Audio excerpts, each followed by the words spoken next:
नमस्कार, मैं सोनल गुप्ता, सहायक आचार्य एमएजी गवर्नमेंट कॉलेज डीग। आज हमारे व्याख्यान का विषय है विदुर नीति। विदुर नीति के पूर्व श्लोकों में हमने अध्ययन किया कि धृतराष्ट्र कर्तव्य कर्म की शिक्षा देने हेतु महाप्रज्ञ विदुर जी को बुलाते हैं। विदुर जी भी अपना मंतव्य प्रकट करते हुए नीति सम्मत उपदेश देते हुए बोलते हैं कि अपने लक्ष्य की ओर ध्यान रखने वाला ही हमेशा सफल होता है। जो अव्यवस्थित होकर चारों ओर दौड़ता है उसे कभी सिद्धि प्राप्त नहीं होती है। यत् शक्यम ग्रसितुम ग्रस्यम ग्रसतम परिणमेत च यत् हितम च परिणामे यत् तत् आद्यम भूतिम इक्षता। अर्थात अपनी उन्नति चाहने वाले पुरुष को वही वस्तु खानी या ग्रहण करनी चाहिए जो खाने योग्य हो तथा खाई जा सके, या खाने या ग्रहण करने पर वह पच सके और पच जाने पर भी वो हितकर हो। विदुर जी का यह कथन पूर्णतः युक्ति संगत है। इस श्लोक में विदुर जी कह रहे हैं कि उचित समय पर ही सब काम होते हैं। जो व्यक्ति शीघ्रता करता है वह कभी फल नहीं पा सकता। इसलिए शास्त्रों में बार बार जल्दबाजी से काम ना करने की सलाह दी जाती है।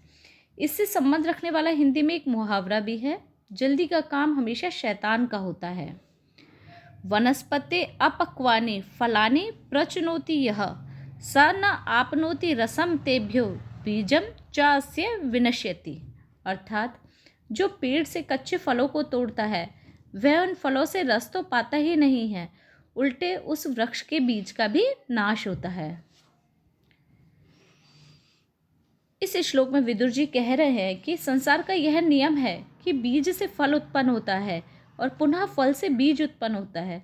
इसे उत्पत्ति और विनाश की प्रक्रिया कहते हैं। इस विश्व में जिसने जन्म ग्रहण किया है उसकी मृत्यु निश्चित है और मरे हुए का जन्म निश्चित है। यह आवागमन का चक्र है। इस ध्रुव सत्य को दार्शनिक ग्रंथों में भी भली भांति समझाया गया है। इसी कारण कहा जाता है कि जन्म और मृत्यु एक ही सिक्के के दो पहलू हैं।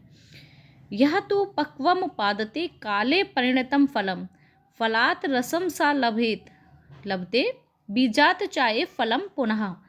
अर्थात जो समय पर पके हुए फल को ग्रहण करता है वह फल से रस को पाता है और पुनः उस बीज से पुनः फल को प्राप्त कर लेता है। राजा को प्रजा का वेतन भोगी सेवक माना गया है। उसे प्रजा की रक्षा करने के निमित्त अपने लिए व राजकार्य के लिए धन की आवश्यकता होती है, अतः उसे कर लेने का अधिकार तो है, परंतु राजा को वह कर इस रूप में लेना चाहिए कि किसी को भी वह अखरे नहीं और वह सहर्ष कर को दे दें। इसके लिए यहाँ पर भौरे द्वारा पुष्प से मधु लेने का बड़ा ही अच्छा उदाहरण प्रस्तुत किया गया है।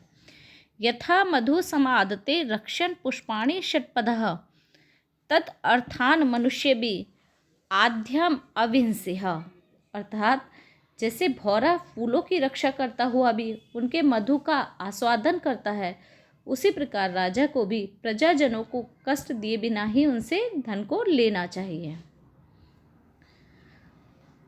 विदुर जी आगे कहते हैं कि व्यक्ति को व्यवहार कुशल होना चाहिए। उसे दूसरे के स्वार्थ का ध्यान रखते हुए अपना प्रयोजन सिद्ध करना चाहिए। जो पराये हानि लाभ का विचार नहीं रखता है और अपना ही ध्यान रखता है उससे सभी अप्रसन्न रहते हैं।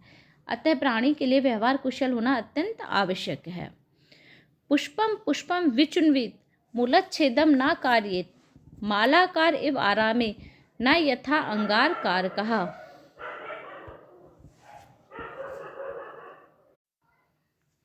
जैसे माली बगीचे में से एक एक फूल को तोड़ता है, उसकी जड़ नहीं काटता, उसी प्रकार राजा भी प्रजा की रक्षा पूर्वक उनसे कर ले।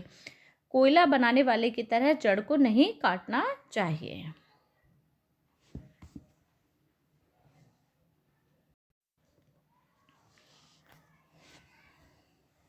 इस श्लोक में विदुर जी कह रहे हैं कि प्रयोजनम अनुद्दिश्य न मंदो अपि प्रवर्तते। अर्थात इस संसार में मूर्ख व्यक्ति भी अपना प्रयोजन अर्थात लाभ हानि की बात को बिना ध्यान में रखे हुए कोई कार्य नहीं करता है। इसी तथ्य को इस श्लोक में निरूपित किया गया है। कोई भी व्यक्ति जानबूझकर कुएं में नहीं गिरता है, यह सोच समझकर ही काम करता है। किम नु में स्यात् इदं कृत्वा किम नु मे स्यात् अकुर्वतः इति कर्माणि संचित्य कुर्यात् वा पुरुषो न वा। अर्थात इसे करने से मेरा क्या लाभ होगा और ना करने से क्या हानि होगी, इस प्रकार कर्मों के विषय में भली भांति विचार करके ही मनुष्य किसी कार्य को करे अथवा नहीं करे। इस श्लोक में विदुर जी कह रहे हैं कि कर्मों की गति बड़ी विचित्र है। गहना कर्मणो गति ही। हम लोक में नृत्य प्रति देखते हैं कि कुछ व्यक्तियों को तो बिना परिश्रम किए हुए अर्थात अनायासी कार्यों में सफलता मिल जाती है। इसके विपरीत कुछ लोग ऐसे होते हैं जो भरसक प्रयास करने पर भी अपने कार्य या लक्ष्य में असफल रहते हैं। अतः प्राणी को चाहिए कि वह अपने कार्य में सफलता प्राप्त करने के लिए प्रयत्न तो पूरा करे, किंतु यदि उसे सिद्धि ना मिले तो वह निराश भी ना हो। इसीलिए तो कहा गया है कि यत्ने कृते यदि ना सिद्ध्यति को अत्र दोषः। अर्थात प्रयत्न करने पर भी यदि कार्य पूर्ण ना हो तो इसमें कोई दोष नहीं है। अनारंभ्य भवन्ति अर्था केचित् नित्यं तथा आगतः कृतः पुरस्कारो ही भवेत् येषु निरर्थकः।